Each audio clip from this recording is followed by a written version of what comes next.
Alright guys, good morning. At ngayong araw papunta tayo ngayon sa Kamiling Tarlac para dito sa ating Sunday ride for a cause ni Macon Dry Riders. At siyempre gamit natin ulit ang ating nag-iisang Dominar 400. At guys, meron na akong ipapakita sa inyo. Itong aking, hindi itong bag itong aking bagong biling neck mount.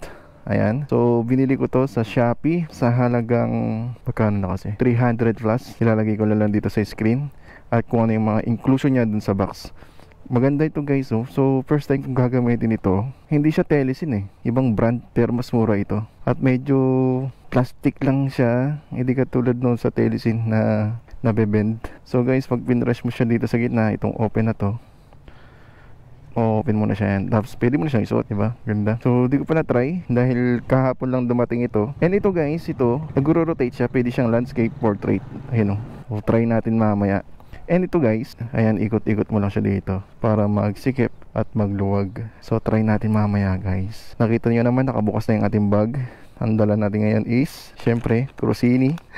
Dala tayong dalawang Corsini, power bank, cord na lightning, itong ating cup. Tapos meron tayong dalang tire sealant. Tapos meron tayong dalang extra damit if ever kailangan natin magpalit ng damit. Tapos mga plastic, ayan.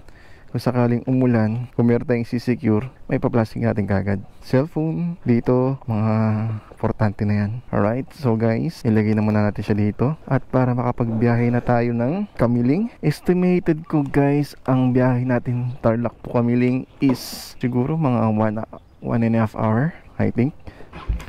Kung walang traffic, hinihingal na naman ako. Nagsasalita ako ng bagong gising at medyo maaga-aga talaga. Nakakapagod magsalita no? Kamiling. Kamiling. Charity. Kada Domingo naman yan, alam mo patad. Manano? Sabi na nanuwal.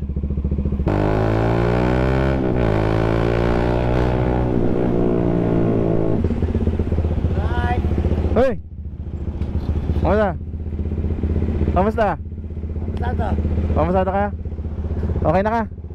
Okay. Nakunta ka pa na. Thank you. Wala nakakilala sa atin guys.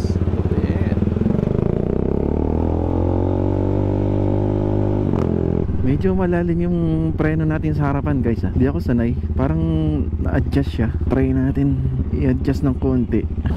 Ang lalim eh. Parang walang preno. Oh. Kasi na-adjust to. Meron siyang 1, 2, 3 hanggang 5 hanggang 6 actually. Ayan, so pwede mo siyang i-adjust para kung gusto mo na medyo malakas-lakas na preno sa harapan. Ayan. Nice, very good. Okay na po yan. Yun, ramdam ko na yung preno. Alright, let's go.